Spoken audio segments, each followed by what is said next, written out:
આજે આપણે બનાવીશું પાસ્તા. ઘરે બનાવેલા એટલે હેલ્ધી અને ટેસ્ટી. અને પાસ્તા પણ આપણે ઘરે જ બનાવીશું. તો એના માટે 1 કપ સોજી લીધી છે. ટેસ્ટ પ્રમાણે આપણે મીઠું એડ કરીશું ને 1 ચમચી ઓઇલ એડ કરીને આપણે એનો લોટ બાંધવાનો છે. લોટને પહેલા આપણે થોડોક નરમ જ રાખવાનો છે, કેમ કે સોજી પાણી પીને ફૂલતી હોય છે, જેથી કરીને લોટ કડક થઈ જશે. તો લોટ બંધાઈને રેડી થઈ ગયો છે. 10 મિનિટ માટે રેસ્ટ કરશું. ત્યાં સુધી આપણે પાણી ગરમ કરવા મૂકી દઈશું. પાણી ગરમ થાય એટલે થોડુંક આપણે ટેસ્ટ પ્રમાણે મીઠું એડ કરીશું અને થોડુંક ઓઇલ એડ કરીશું. તો લોટને 10 મિનિટ થઈ ગઈ છે, તો આપણે ચેક કરી લઈશું. તો લોટ તમે જુઓ અહીંયા કડક થઈ ગયો છે. આપણે આ ટાઈપનો જ જોઈએ છે. તો 1-2 આપણે લુવા લઈ લઈશું આવી રીતે મોટા મોટા, અને મોટી રોટલી વણી લેવાની છે. આપણે બને એટલી મોટી જ બનાવવાની. તો આ રીતે આપણે ઘરે બનાવીએ ને તો બાળકોને ક્યારેક ઈચ્છા હોય તો બહારનું જંક ફૂડ આપવું એના કરતાં ઘરે સારા આવી રીતે સોજીને આપણે બનાવીને આપીએ ને પાસ્તા, તો ખૂબ હેલ્ધી અને ટેસ્ટી છે બાળકો માટે. તો આ રીતે એક દવાનું ઢાંકણું હોય એવું લઈ લેવાનું. આવી મોટી રોટલી વણાઈ જાય પછી નાની નાના આવા ગોળ ગોળ બનાવી લેવાના, અને વચ્ચેથી આપણે એને આવી રીતે દબાવવાના છે, અને ફરીથી આપણે સામેની સાઈડથી આપણે આને આવી રીતે કરવાના છે. તો તમે જોઈ શકો છો આ ટાઈપના બધા જ આપણે બનાવીને રેડી કરવાના છે.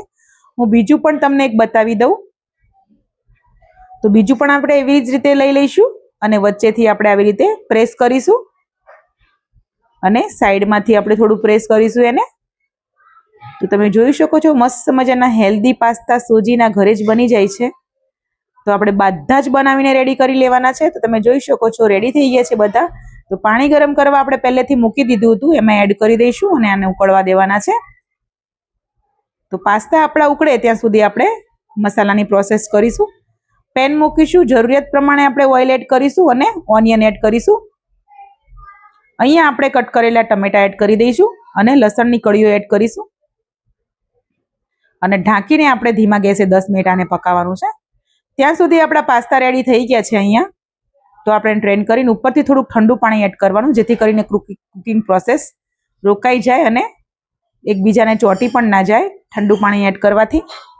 તો અહીંયા આપણે ખોલીને ચેક કરીએ છીએ તો પાસ્તાનો જે સોસ બનાવવાનો છે આપણે, તેના ટામેટા પાકી ગયા છે. તો છાલ ઉતારી લેવાની છે આપણે અહીંયા. તો બધા ટમેટાની છાલ ઉતારીને રેડી કરી દીધી છે. ટેસ્ટ પ્રમાણે આપણે મીઠું એડ કરીશું અને મેસર વડે આપણે એને મેશ કરવાના છે, જેથી કરીને બધી જ ગ્રેવી એક સરખી થઈ જાય. તો તમે જોઈ શકો છો મેશ કરી લીધું છે. બાકીના મસાલા આપણે એડ કરીશું. ચીલી ફ્લેક્સ એડ કરીશું, ઓરિગેનો, મિક્સ હર્બ્સ છે તો મિક્સ હર્બ્સ પણ એડ કરી શકો છો. અને અહીંયા 1 ચમચી મેં શેઝવાન ચટણી એડ કરી છે. એની રેસીપી તમારે જોઈતી હોય તો મારી ચેનલ પર મળી જશે તમને. અહીંયા આપણે જે પાસ્તાને સ્ટ્રેન કરીને રાખ્યા હતા એ પણ એડ કરી દઈશું અને મિક્સ કરી લઈશું. થોડુંક આપણે પછી અહીંયા ગરમ પાણી એડ કરવાનું છે, જેથી કરીને ગ્રેવી આપણી ઘાટી બને.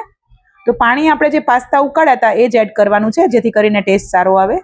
તો પાસ્તા બનીને સર્વ કરી લીધા છે આપણે બાઉલમાં, અને થોડુંક આપણે બટર એડ કર્યું છે. વિડીયો પસંદ આવ્યો હોય તમને તો ચોક્કસથી વિડીયોને શેર કરજો, લાઇક કરજો, અને નવા હોય તો ચેનલને સબસ્ક્રાઈબ પણ કરજો. આવી નવી હેલ્ધી રેસીપી જોવા માટે મારી સાથે બન્યા રહેજો.